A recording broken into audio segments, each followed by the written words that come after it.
staff development for many years there on trauma orthopedics. And the reason that I've got an interest in traction is because we're seeing so little of it now.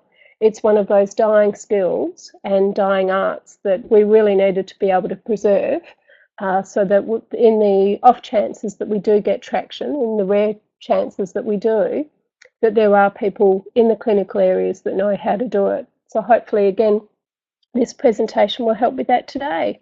Okay, some of you are probably quite experienced with traction, so just bear with us if there are things that are just revision for you as well. First of all, traction, which is the application of a pulling force to a part of the body, has been around forever, and not just forever during my nursing career, but many, many years before that, right back to Hippocrates, and we'll look at that a little bit later. But for pretty much the whole way through orthopedics and prior to orthopedics, they've recognised that pulling force on a bone and having counter traction and pulling from a different direction works very well for fractures.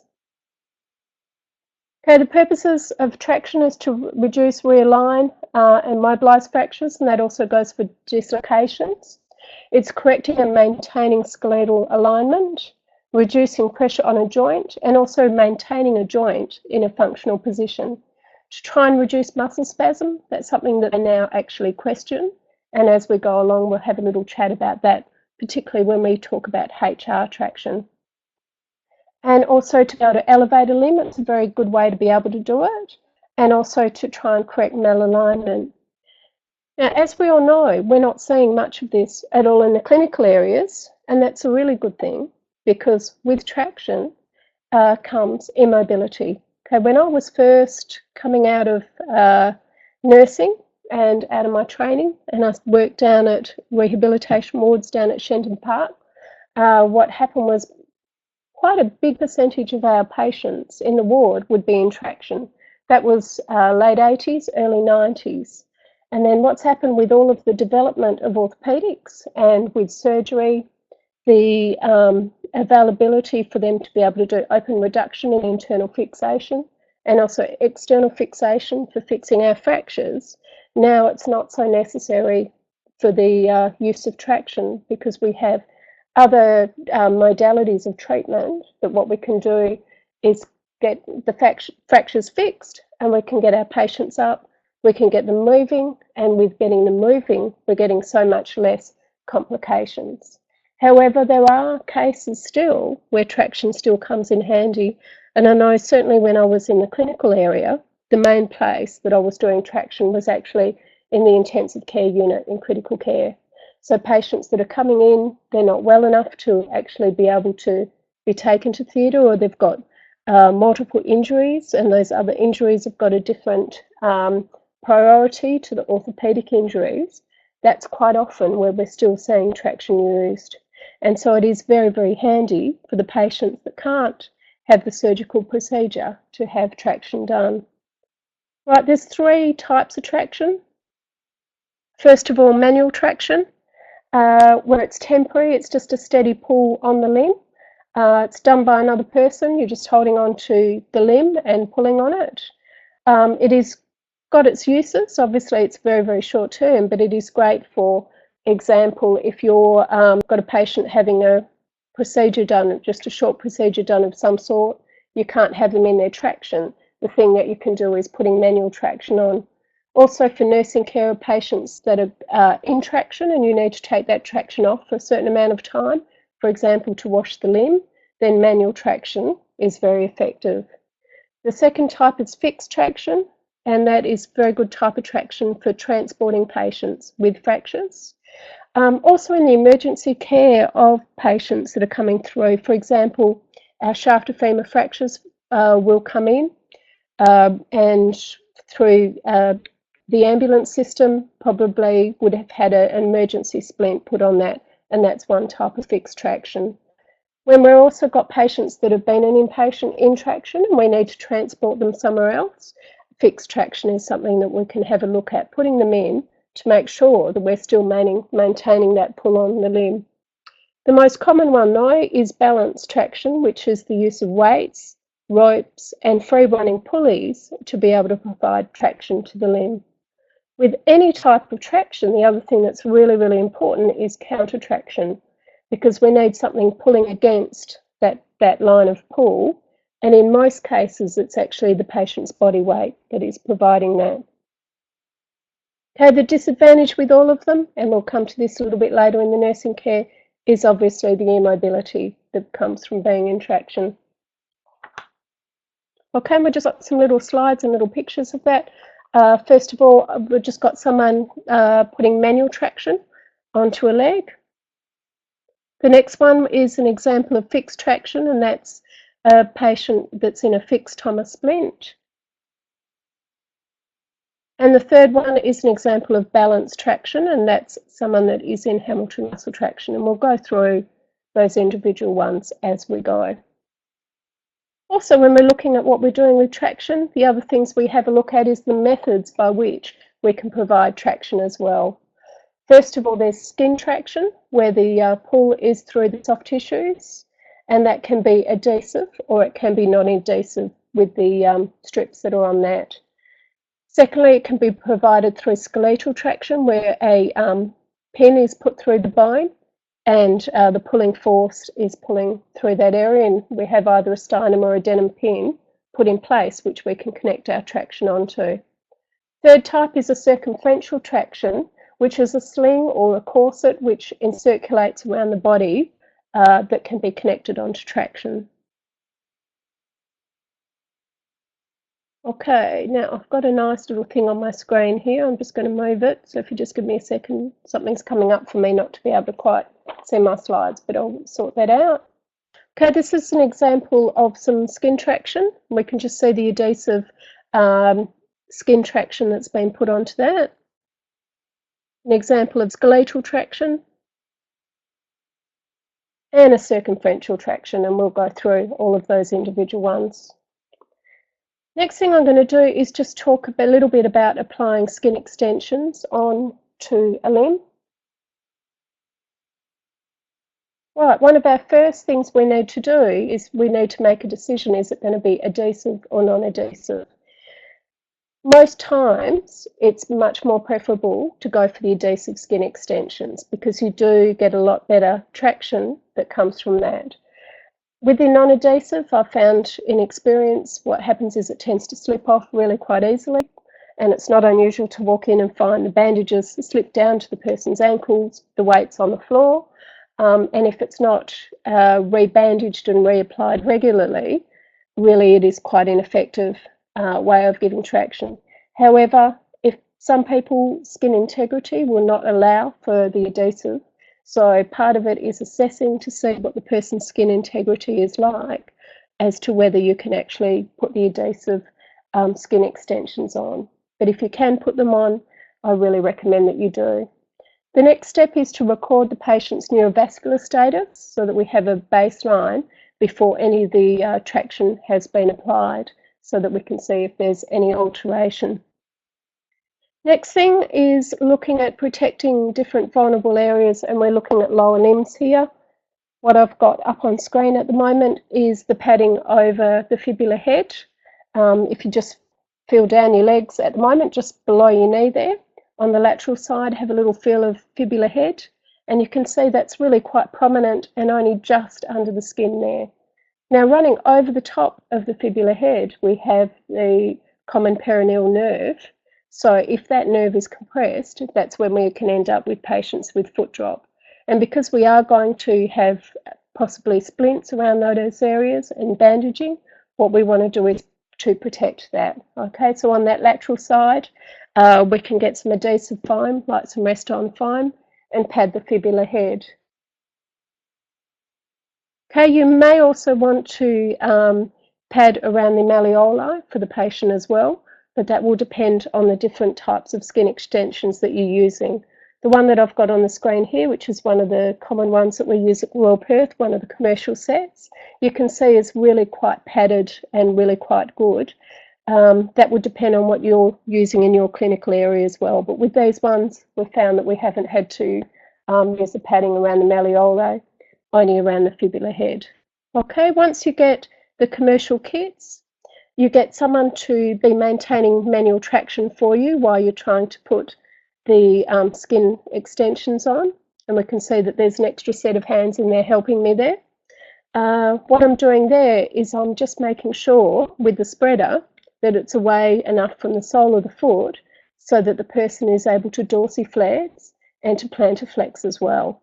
So in those cases, we can still get them doing some exercises and there isn't pressure on the sole of their foot. Okay, after that, in this case, it was the adhesive skin extensions.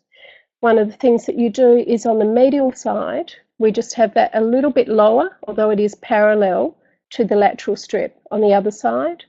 And by having it just a little bit lower on the medial side, what that will do, will discourage any external rotation of the limb for you. So then you put the adhesive up the limb. Okay. Next one, it needs John because we don't want to just rely on that adhesive and having that pulling on the patient's skin. We want to be able to support that. Now, personally, the commercial kits that I've had experience with have had those white, really, really stretchy bandages in them, and I put them aside. I personally prefer not to use those because I do think that they can compromise a patient's neurovascular status because they're not pre-shrunk. And what tends to happen is they do tend to get a little bit tighter after time. So one of the things that I do is the red crepe bandage here that you can see that have been pre-shrunk, I tend to use those for traction. Now what we do is we anchor it at the ankle and do a figure 8 bandage to just below the tibial tuberosity. Always, we never bandage over the knee. And if bandaging is needed above the knee, then we start again above the knee. And I find a spiral bandage, spiral style bandaging works really quite well for the above the knee. Most of the types of traction that need skin extensions will need bandaging above the knee, except for HR traction. Okay, usually that just needs bandaging below the knee. Okay, setting up a Thomas splint we'll talk about as well before we go through the different types of traction and how we're going to use them. As you can see, I think we've got just about the world's oldest Thomas splints, and they're still in use in the hospital that I'm with, but certainly they still work really, really quite well. First of all, again, we're assessing for the neurovascular status before we're doing this, measuring to see what size of Thomas splint or whatever types of splints you are using in your clinical area. And what I do is I measure from the adductor tendon. Okay, there's a question here. Is there any consideration for the Achilles tendon when bandaging? Yes, what we do is we make sure that the Achilles tendon has not been covered by the bandaging as well. When we go through the different types of traction, particularly HR and straight leg, you will see in the photos that I have got a heel roll under the traction so that the person's Achilles tendon is certainly not being compromised and there's no pressure on that as well. So thanks for that, Leanne. Okay, coming back to the Thomas splints, you may use quite a lot of different materials for doing the slats on the splints. And again, feel free to put it up on the screen in the chat section what you are using. I do have a preference still for the old-fashioned calico because what happens is you can actually pull it fairly tight underneath the limb when you're getting the traction on, and what you can do is trying to get really good alignment of the fracture fragments, particularly with your shaft of femur fractures, so that you can see that the leg's in really good alignment. And because you've got separate little slats there, okay, Paul's saying he's only got calico, which is great. Having just the narrow slats like that means that you can just change one little section of it to improve the alignment, if that makes sense. Okay, what's happening is immediately, as you can see, what would be on the left of your screen at the moment, it's hooked over both of those sides. Yeah, thanks, Paul. I pull it to make sure it's nice and tight, but both parts of it go over the top. So I'm on the lateral side now. And then what I do is I pin it with at least 3 pins. The reason that we pin it on the lateral side only is because you want access to it to be able to adjust it. on patients. If you set it up on the medial side, it's going to be really quite difficult to get into there. When I put the next slat on, I always allow a little bit of overlap just so that it's nice and strong on that area as well. And just secure the pins. And the other thing is right at the top of the splint, I just put a little tag over the top of that ring and secure it so that the whole lot of slats don't slip down. Now, something I did forget to say on measuring was the length. I measure the leg medially and then I add 25 centimetres. And with the measuring of the ring, we go from the adductor tendon right around and back to the adductor tendon and add room for swelling.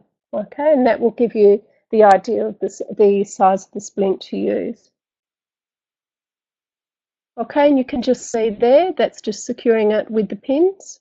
And after that, I add a whole lot of padding, usually rolls of cotton wool, and I put an extra bit under the knee to protect that popliteal area as well. Okay, I'll just give a minute just to see if there's any questions at all on the what we've covered so far, if it comes up.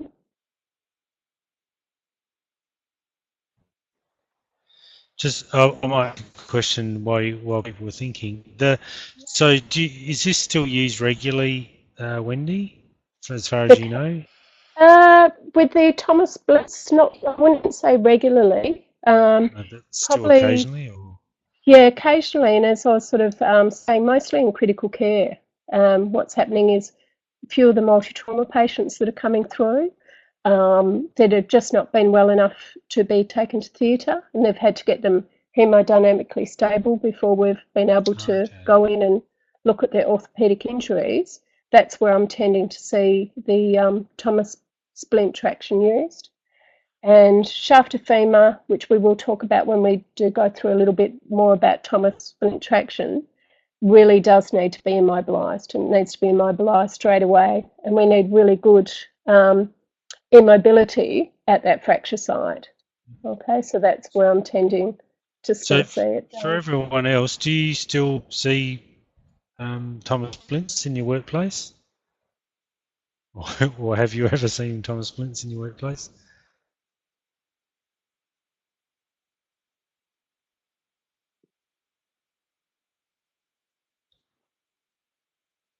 Not recently. They're much less frequently than it used to be. Oh, I haven't used it about 10 years. That's great, actually, because it is much better that we're doing the operative management. And we'll go through that in a little bit because I will be going through these individual types of traction. But for these rare cases where we do get it, it's handy to know. Okay, I'll move on to the next section now, and it's the types of traction and their uses.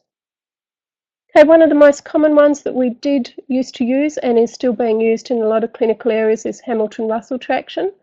The classification for that is it is a balanced type of traction because it is with the ropes and pulleys and weights, and it can be skin or it can be skeletal. Here we go, Leanne saying their children's ward uses it more frequently. Yep, which is fair enough as well. Okay, the uses for Hamilton-Russell is for your, I'm saying neck of femur, I should be saying proximal femur fractures. Used to be used, but not so much now, for hip dislocations. It can be used for acetabular fractures, particularly with protrusio, which is protruding through the acetabulum, where you've got the head of the femur protruding into the acetabulum, and it can be used to just pull out that head of the femur. Can be used for septic arthritis of the hip or a hemipelvis, where they just want to bring that side of the pelvis down. Okay, with proximal femur fractures, it used to be the case with just about every patient that came through with a proximal femur fracture, pre-operatively, we'd be putting them into HR traction. And it didn't matter how long the wait was to go to theatre, it was an automatic thing, straight into the traction.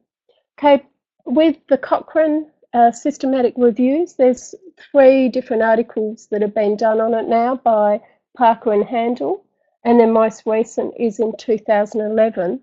And in all of them, what they've found is that the research has shown that the use of routine traction does not appear to have any benefit for it. But what they're also saying is, yeah, HRT is a lot naturally saying, the evidence that they've had a look at is actually really quite insufficient to rule out that there's any potential advantages.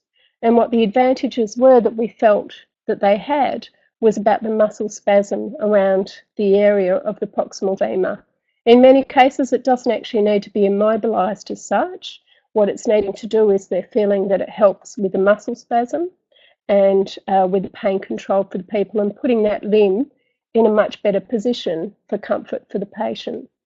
Okay, over quite a few years now, we've had a lot better control with pain control for our proximal femur fractures, particularly with the start of the femoral nerve blocks. Okay, so since we've been using femoral nerve blocks, what tends to happen is they're feeling that that is much more effective for pain control. I know personally in our practice, the clinical area that I was working in, what we were using was patients preoperatively, we were putting them into an anti-rotation box, making sure their pain was well controlled with the femoral nerve blocks. If you had someone available to do it, which being a major teaching hospital we did, and I know not all sites have the availability of that, and regular Panadol, okay? Right, Leanne's saying they're using the femoral nerve blocks for pain. Now, if a patient was going to theatre in, say, 4 to 6 hours, which we know with our NOFs is really quite hopeful, then we weren't putting them into traction. But if for some reason it was looking like there was going to be a delay until they were going to theatre, that's when we consider using HR traction. Okay, what I'm saying is I'm not advocating that we all get rid of HR traction, because as I said, they haven't actually been able to prove that there isn't benefits of it as well. So that's something for your clinical areas to decide, but certainly there's quite a move away from using HR traction for our proximal femur fractures. Okay, I've got a photo up there of HR traction. We were talking a little bit before about the Achilles, and what you will see is that there is a pillow under the limb. Okay, and what it is first of all, we want to be able to put that hip into flexion, because when it's in flexion, that's when it's at its most comfortable with the muscle spasm. But the other thing you want to do is make sure that that pillow is positioned, that the heel and the Achilles are right off the bed, and that there's no pressure in that either. Okay. Counter traction is another thing. I've just written myself a little note on my notes here, which is why I just paused then for a second.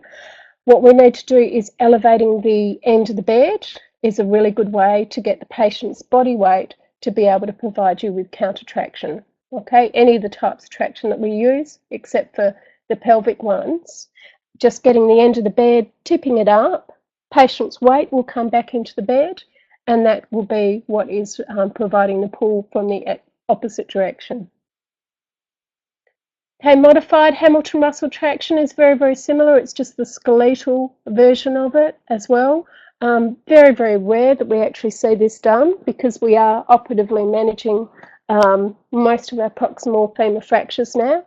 But for some reason, again, we're talking about patients that are unsuitable to have operative management done. You may see, very, very rarely, someone go into modified Hamilton Russell traction, and that's what it looks like here.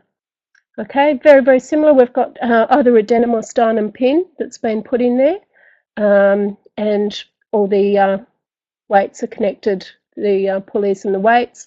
We can see the little bars that are around the lower limb there, and what that is that's the Tulloch Brown U-loop that the traction can be connected to. Okay, very, very similar in uses. It's just there so that it's a little bit more long-term. Okay, we'll move on to Thomas Splint with a piece in the flexion piece, and it's a type of balanced skin, or it can be a balanced skeletal traction as well. Shaft of femur fractures, when they come through, very, very important that there is no mobility at the fracture site, and we know this because of fat embolus. Okay, back in World War One, Thomas, who developed Thomas splint, that was being used out in the battlefields, and what he did was he reduced the death rate from 80%, because at that stage 80% of people would die from their shaft of femur fractures just because of fat embolus, and that reduced right down to 20%, just by realising that with shaft of femur fractures they really needed to be immobilised to stop all of the fat embolus from happening. Okay, if we could get an 80 to down to a 20% drop in a lot of our things that are wrong with patients, that would be a huge thing. So it was a really, really big thing at the time. And certainly we kept on using Thomas splint for a very, very long time until we did have operative measures. Now, my clinical area that I was working in, what would usually happen is patient would come into ED. Again, we're a major teaching hospital. Straight from ED, they would be prioritised because of their shaft of femur fracture into going into one of the trauma theatres, and quite often they wouldn't actually come up to the clinical area or into our ward area until they were post-operative. But if for any reason there is a delay and that can't really be done in a speedy time frame, then Thomas splint with a piercing knee flexion piece is what we need. I'll talk about the knee flexion piece in a minute because that's a really important thing to have. Again, quite often patients are already coming in an emergency splint that has been done by St John's Ambulance for us. And in those cases, if they do have one of those splints on, if their neurovascular status is okay and you're checking their pressure areas and keeping a close eye on them, you can leave those splints on just for a few hours until they're going to theatre, if you're knowing that they're going to theatre, within those few hours. As I said, just keep a nice close eye on them because your vascular status can go off quite quick and they do cause quite a lot of pressure onto the limb. Okay, otherwise we're swapping them over to that. And here we have it. There's a Thomas splint with a piercing knee flexion piece in, and this was for a patient that had a mid-shaft of femur fracture that for other reasons was unable to go to theatre. Okay, the weight that we usually put on is around about 1 to 2 kilos. And again, we elevate that foot of the bed. It doesn't really show up that well in this photo, but we elevate that foot of the bed to try and get some counter traction on that area from the weight of the patient that's put in. It's skin extensions that have been put on, they've been bandaged on, and then the splint's been put over the top. Now, what I will just draw your attention to, I'll see if I can do my little pencil thing like Paul did. I've still got that little Q&A right on my screen, so I have a little bit of trouble seeing. Okay, there's some ropes just around here that are going up, and then they're attaching right to the back of the bed, and we've got a weight behind it. I can move that window, can I? I've had a little try, and it's not actually moving now. It was moving before the session, but not now, Paul. Okay, with that, I'll just see, yep. With that, a lot of people mistake it for being the counter traction that's happening, but what it is the counter traction is still being provided by the patient's weight. What it is just a pulley to help the patient to mobilise. For example, if they want to do pressure area care themselves and lift their bottom up a little bit, or if they're wanting to get onto a pan while they're in bed, that having that weight at the back just helps them with the mobility because it'll lift the splint up for them when they bring their weight up. Okay, and this is the skeletal version. Again, they've got a sternum or a denim pin that's been put in. There's a stirrup and the weights are connected to the stirrup, and the same principle applies for that one. Okay, now why the importance of the piercing knee flexion piece? Because each one I've said you need it, but with a piercing knee flexion piece. Okay, running down front of our legs, as we know, front of our thighs, there is our quads, 4 really nice strong muscles. And what happens is when our leg is in extension, our quads are working. When we see mid-shaft of femur fractures, what we quite often see is those fragments that are both overriding over the top of each other. Now, if you've got your leg in extension or if you've got your leg straight, quads are switched on, that's when you're getting your overriding. If you put your knee into flexion, then it's your hamstrings that are starting to work, quads are starting to relax. So with those fracture fragments, we can bring them back out to length, bring that femur back out to length and maintain the alignment a lot better. So one, we get better alignment. Secondly, it's much, much more comfortable for the patient. You can imagine all of that spasm that they're getting around that area. If you put the knee into flexion, they're a lot more comfortable with that.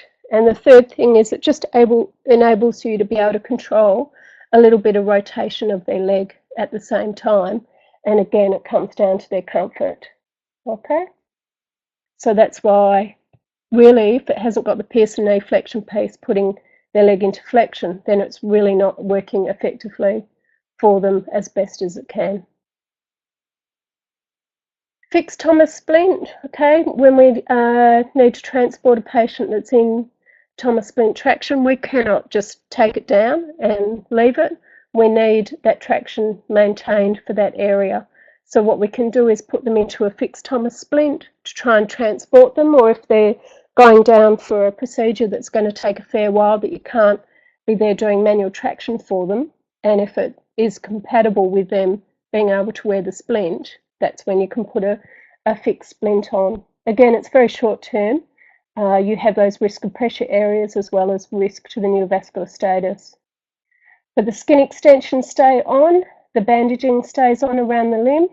What's happened is someone's maintained manual traction while you've grabbed the ropes, taken all the ropes off the weights, and then they have been crisscrossed over the splint, pulling really quite tightly so that you're still getting manual traction pulled onto that, and then it's tied at the end of the splint. And then just to make sure that that limb's nice and protected, I actually put a pillow under and I put a pillow above, and then a bandage around that whole thing as well. I leave the foot nice and exposed so that we can keep an eye on the neurovascular status for that, and then that patient's ready just with their splint to go, and they can be transported wherever you need to take them. Okay, and then when they get to the other end, it all gets connected up again into the balanced skin traction. Okay, so is there any questions at all on Thomas splint before I move on to the next one? I'll just give you guys a minute just to see if any chat questions come up.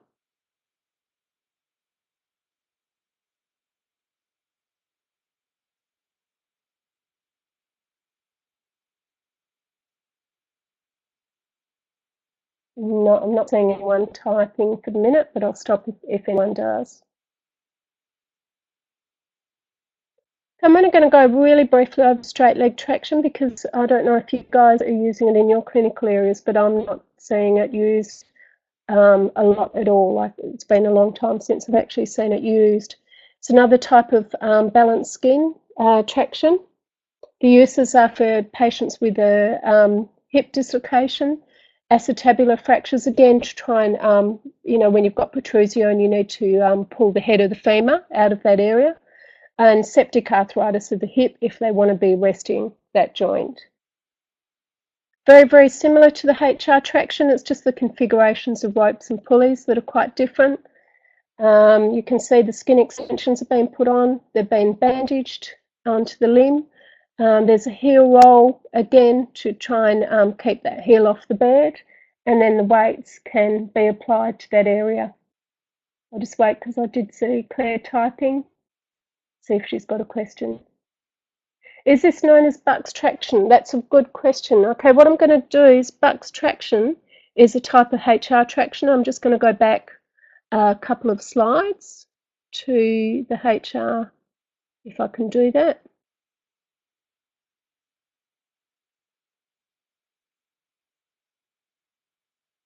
Right, with Hamilton-Russell traction, there is a type of traction called Buck's traction, or it's also known as a Buck's boot.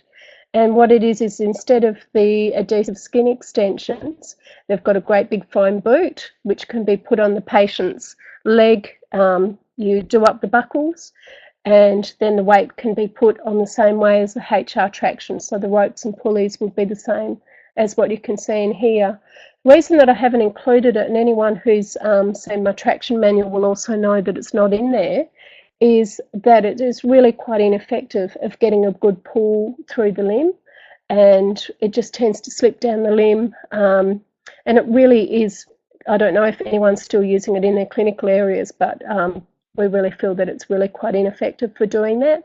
And to be able to use the skin extensions works a lot better for trying to do HR traction.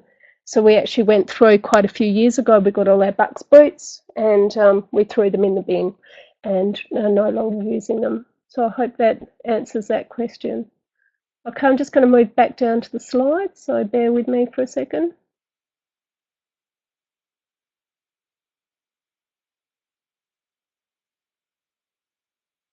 Okay, Paul's just typing.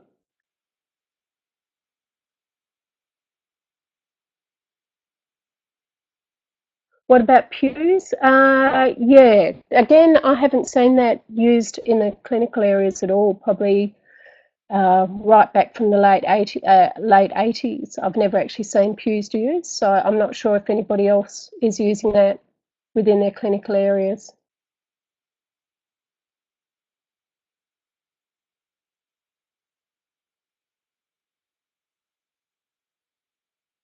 Okay, so yeah, pews and straight leg, very, very similar. I mean, that's probably why I haven't seen it, because again, I haven't seen a lot of straight leg used as well.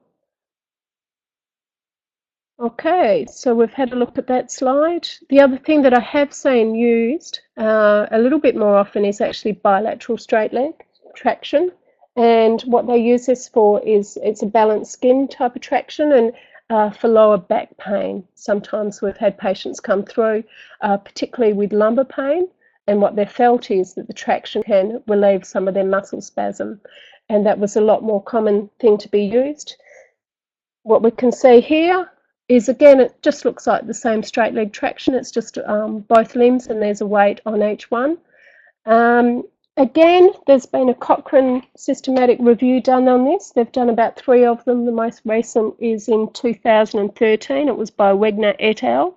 And they looked at traction for low back pain with or without sciatica.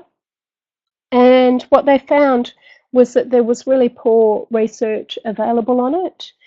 Very small studies and limited quality evidence, but from what they looked at, there was little or no impact on pain intensity, functional status, big improvements with the patient, or even return to work. And they felt that there wasn't even enough in the research that was done that would actually indicate the need to do further research on it either. Okay, so that they don't advocate the use of that for back pain anymore. Is anyone seeing bilateral straight leg traction used for back pain? No. Well, that's good. We're up with evidence, which is great. Okay, pelvic sling. It's another type of traction, very rarely seen. Again, this comes into the category where we've got patients coming through, maybe a multi-trauma. They've got other priorities, other injuries that are happening, and this may be something that may be used if patients are unable to go to theatre. What we're looking at is patients with pelvic injuries such as diastasis of their symphysis pubis, a separation of their sacroiliac joints, or crush fractures of the pelvis. And you think about your classic open book fractures of the pelvis. What they feel is you put a circumferential traction around it and you can hold the pelvis together. We used to use this really quite often for the patients that were coming through. And then what happened was external fixation came along, and particularly emergency external fixation that can be put on down in the emergency department. And so patients that they were really worrying about their hemodynamic status, they want that compression happening around the pelvic area. Slings are really quite effective in doing this. Yeah, pelvic binders as well, thanks Paul. But there are better things that we are now using. Okay, we did have a patient come through that only had a very small diastasis of the symphysis pubis, and this is the one that's shown here in the photo at the moment. And what the orthopods felt was it wasn't quite enough to take it down and do operative management, but they did want the patient in a pelvic sling for a short time. Pelvic sling goes around, it goes from upper iliac crest, just trying to think of the terminology, sorry guys, I had a mind blank then, round to the greater trochanters, so that we can have a little look at the proper width. Sometimes it was a case of what was also available in our clinical area for the patients as well. With the ropes, what they do is they actually cross over to the opposite side of the bed, and the sling from this side crosses over, and that provides, because you've got that crossover, that's providing that compression in the pelvic area to not only help with the fracture, but in theory to help if there's any bleeding and things happening in there as well, by providing pressure on that area. One of the really important things, if you ever do see it in your clinical areas, when the weights go on, all of the weights need to go on together at the same time, so that you're getting even compression within that area, and you're not getting one area compressed and not the other, which might move around that pelvis the way that you don't want it to be. And certainly when the weights come off, what you need to do is actually get several people there and lift the weights off all together, so the pressure is nice and even on that area. Now, counter traction in this case, we can't just tip the end of the bed to get counter traction on that. What you do is it is actually the weight of the patient coming down onto that sling. So working out weights is just a game of trial and error. And what we do is we just keep on increasing the weights until you can get your hand under the patient's buttocks. So they're just about hovering. They're still in contact with the bed, but they're just about hovering over the top of it. And you can just comfortably get your hand underneath their buttocks. And that's when you know that the weight's right, which you've got onto it.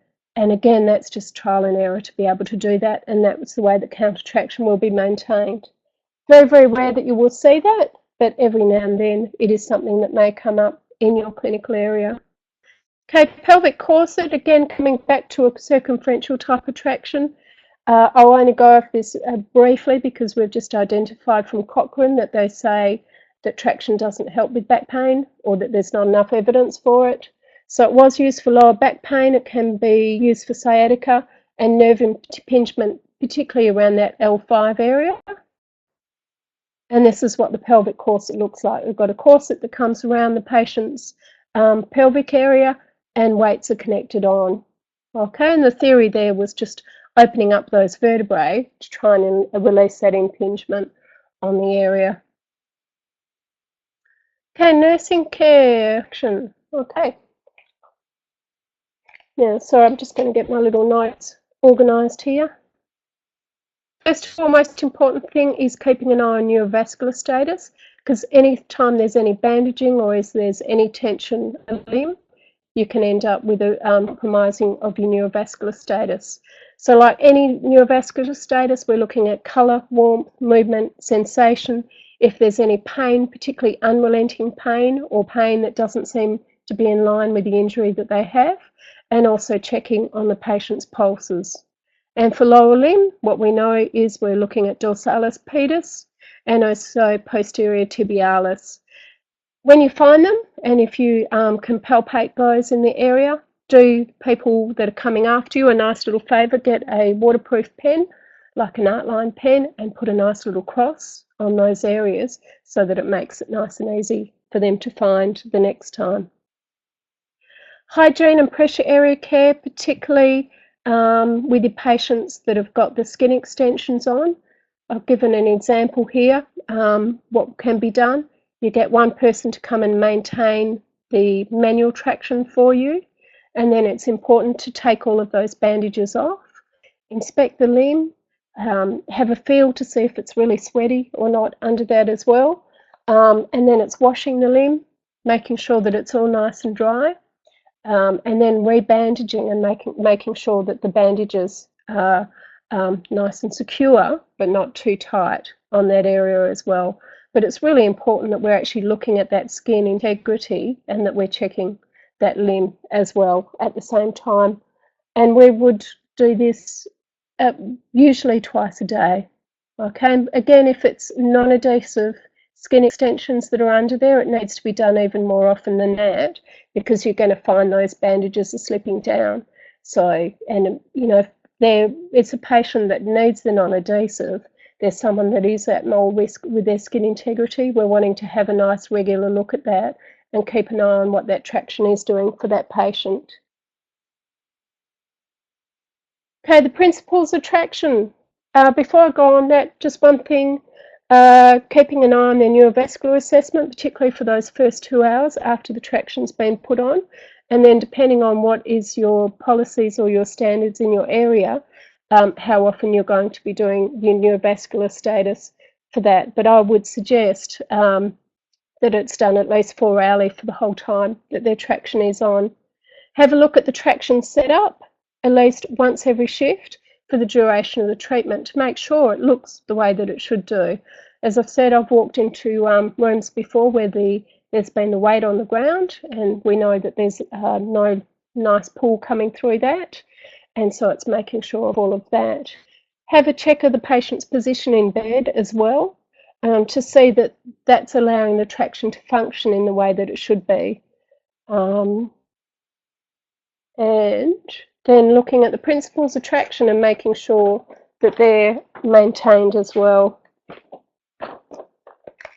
First of all, we just said the position and body alignment of the patient, because that allows the line and the extent of pull, once correctly established, to be maintained. Having a look at what position that limb is. Is it externally rotated? Is it too internally rotated? Is it in the alignment that it should be? Checking all of that to make sure that gives your traction the best chance of working. Line of pull. Okay, once we have established the traction, what we need to do is, if the patient is needing to change position in bed for some reason, that we're changing that line of pull to make sure that that's still accommodating that change in bed. An example of that is when you've got patient in HR traction and you need to roll them onto their side, which you can do while you're washing them or changing sheets. It's getting that pulley that's above their knee, moving that over to the direction that they're rolling, moving that across on their frame. So again, that nice line of pull is still being maintained while you're doing that hygiene care for the patient. Okay, friction needs to be minimised or eliminated, making sure blankets and bedclothes aren't getting caught up in any of the ropes or the pulleys. The knots in the traction are not caught in the pulleys as well, because that will stop the traction from being effective. Making sure those weights are hanging freely, they're not caught on the edge of your bed, or they're not resting on the floor. And making sure that the ropes are nice and clear from any of your bedding, your pillows, or any of the other traction equipment, because all of that will alter the traction. Making sure your counter traction is adequate. Again, most cases, if it's lower limb, what you can be doing is just tilting the end of bed. Continuity is another important thing. For those tractions that I showed that were for back pain, patients are usually allowed to come out of that traction for toilet privileges. But other cases, such as our shaft of femur fractures, where we've identified that there just can't be any movement, minimal movement in that area, we're making sure that there's continuity of that. So traction's not to be released in those cases unless manual traction is maintained for the whole time that that's off. And again, really important in those cases, making sure those weights are hanging freely and all the knots tied securely so that they're not slipping and we're ending up without traction as well on the patient. Okay, counter traction, making sure that's been maintained for them. And we've talked about how to do the counter traction in the meantime of those.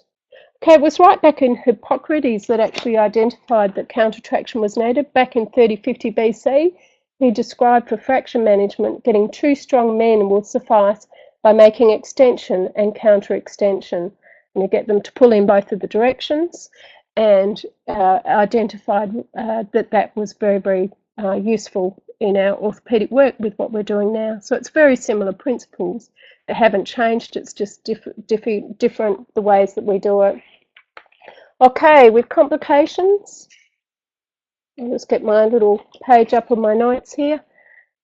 Obviously, we know complications of immobility, it's creating problems for quite a lot of our body systems, and none of this is going to be new to you, but looking at our respiratory, such as our secretion stasis, decreased lung volume, the risk of pneumonia for patients that are immobile as well. So making sure with respiratory patients who are in traction, please encourage deep breathing and coughing with them, and also incentive spirometry for them to try and keep their lungs going. For cardiovascular, the effects we know is the increase in the blood viscosity because of the immobility, risk of VTE in those patients. And what we need to do is administer anticoagulants if they are prescribed for your patients. Encourage limb exercises. Don't forget your arms as well, because your arms still need moving around. And get limb exercises of the unaffected limb. And for patients that have the traction on, as we've said, we've left enough room at their foot for them to be able to dorsally and plantar their foot between the spreaders there. So just make sure that they're doing that. You may want to apply anti-embolic stockings to the unaffected side. You won't be able to put it on the limb that's having the traction done because you won't be able to get the pull through there. And also just remember with VTE, we want adequate hydration with those people, so encourage their fluid intake. With your gastrointestinal, obviously from immobility, we're looking at constipation and also anorexia because they may not be feeling that hungry with the immobility. So looking at a high fibre diet and again encouraging fluids with them. Genitourinary, getting the urinary stasis. So again, it comes down to their fluid intake, making sure that they're doing that and keeping a little eye on what's happening with their fluid balance as well. Musculoskeletal, we're getting the calcium resorption, muscle atrophy, decreased strength, and also stiffness of the joints through the area. So for the limbs that can, we want to encourage active range of motion exercises to the unaffected limbs. The affected limb, they may be able to do some isometric and isotomic exercises depending on where they are along their treatment. Dorsal and plantar flexion of their foot on the affected limb or of their ankle, and positioning their extremities so that they are in a good position as well will help with that. Integumentary, again, we've identified that we need to keep a close eye on pressure area care for the patients and regular pressure area care and assessing all of their skin each shift, not only on the limb that's been affected in their traction, but also obviously on their buttocks, on their sacrum, also on their scapula as well, any areas that are lying there on the bed. Some of the traction you can roll them for just a small amount of time to be able to do that. And if in doubt and you're worried about that, making sure that you've got manual traction on will allow you to be able to do that. And psychosensory, I mean, it would be very, very boring to be lying in traction as they used to for 6 to 8 weeks. You can imagine how it is for them. So providing some recreational therapy for them and maybe encouraging some visitors to come through and to try and come up with things that will leave their boredom. So I've just got my home phone going. I forgot to switch that off in the area. Give me 1 second and I'll just get rid of it. Sorry, guys.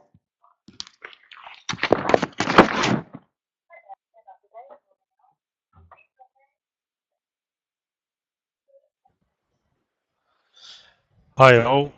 Sorry to interrupt. It was probably good timing. I have to head off. I've got another meeting to go to. So thanks for coming along.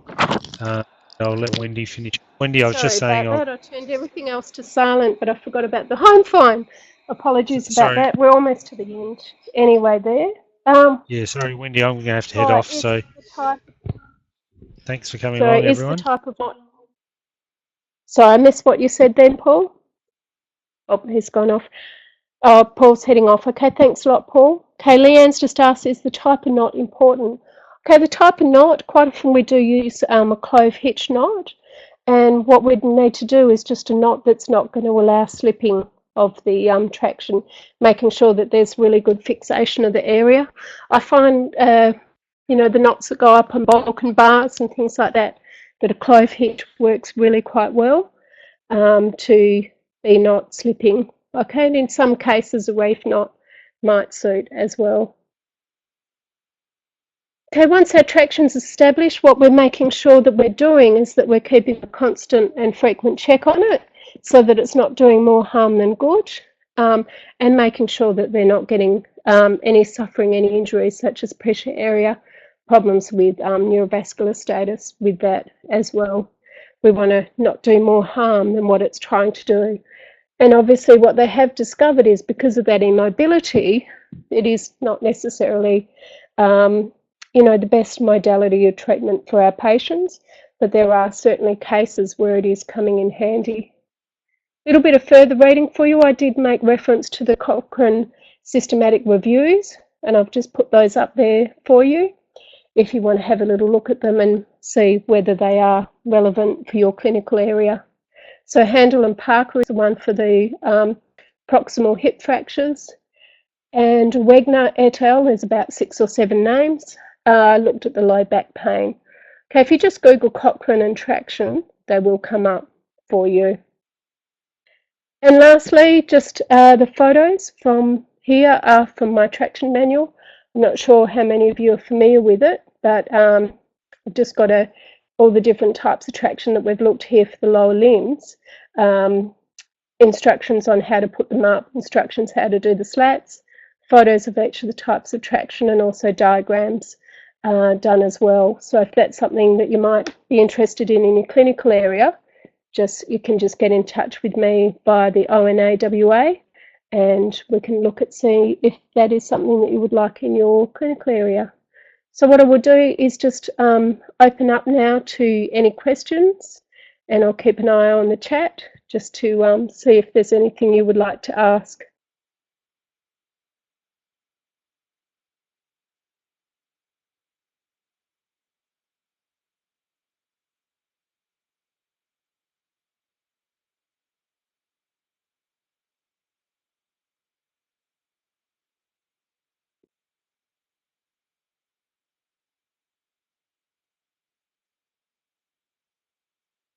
We've just got a question just about to come up now.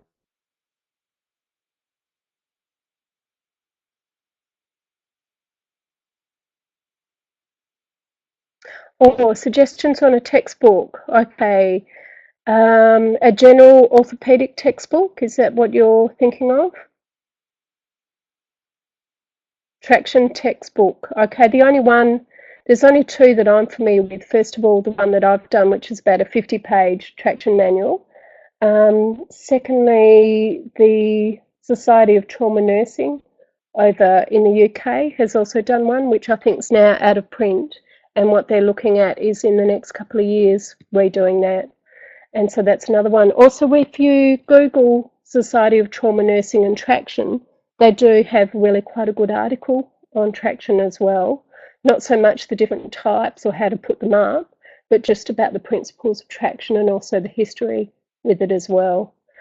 Problem is, because traction hasn't been very sexy, if that's what we can call it, there's very little information that's quite recent that's out there, and there's been very little focus on it through any of the literature.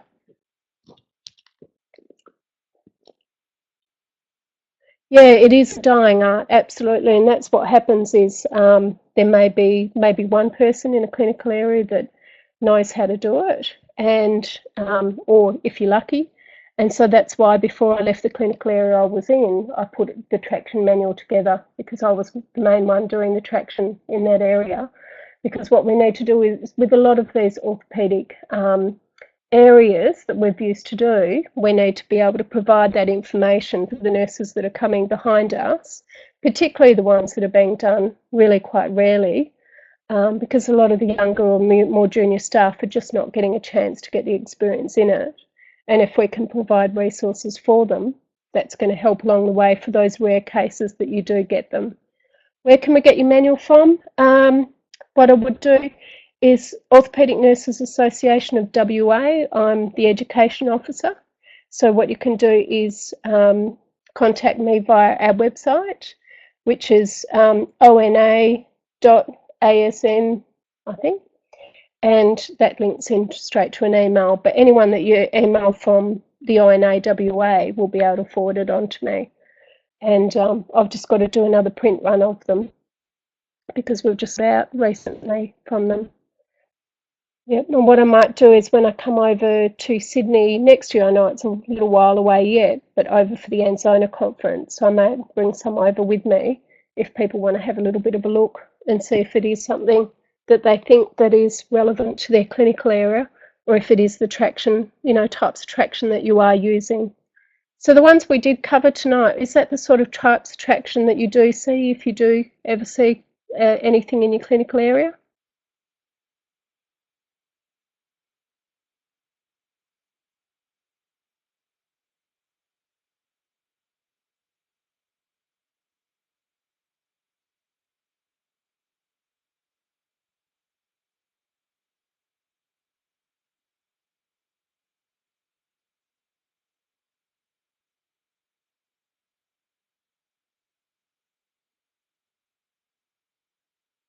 Yep, HR turns to fraction, but not so much the others, which is good because, I mean, obviously operative management is a lot better way to go for dealing with our fractures now.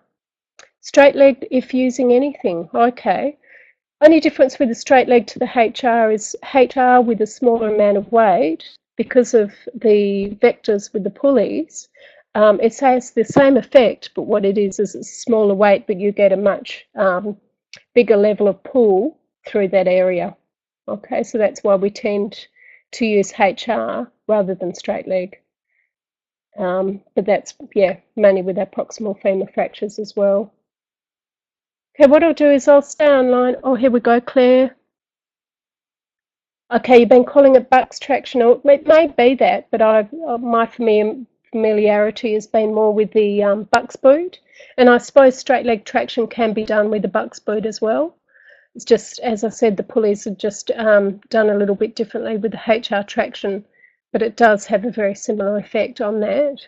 But if you are using the Bucks boot, I'd actually recommend not to do that and go for the skin extensions instead, because you do get a much better pull through the limb with that. And I mean, patients with the skin integrity, it has to be really quite bad for you not to be able to put the adhesive on it. So if you put the adhesive on, as long as you're bandaging over the top and keeping a close eye on it, you know, quite often that is effective for most people as well, rather than using their Bucks boot with that. What I'll do is I'll stay online for a couple of minutes now, just in case anybody else has anything that they want to ask me about. But in the meantime, just thanks very much for coming along to our ANZONA webinar. Let you know that there are other webinars that are already online on our ANZONA website. Paul's done a really great one on VTE, so that might be something that you want to have a little look at another stage where you've got some time. And also, if you've got any sessions that you would like any of us to do, any ideas that you've got for future sessions, please let us know. Most of you, I think, are on our Facebook site. Just pop us a little note up on Facebook or email one of us via our website, and we'll look at what we can do in future. But in the meantime, thanks very much for joining us. The more people we get, the more sessions that we can do. So thank you.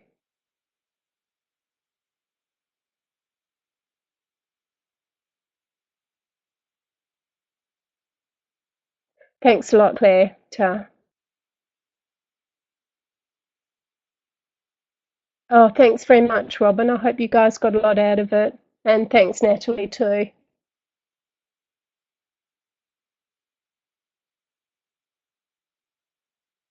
Great. Thanks a lot, Leanne. Okay, as I said, I'll just be here a little bit further if anyone wants anything. Yep, I got that, the manual. That's great. Thank you.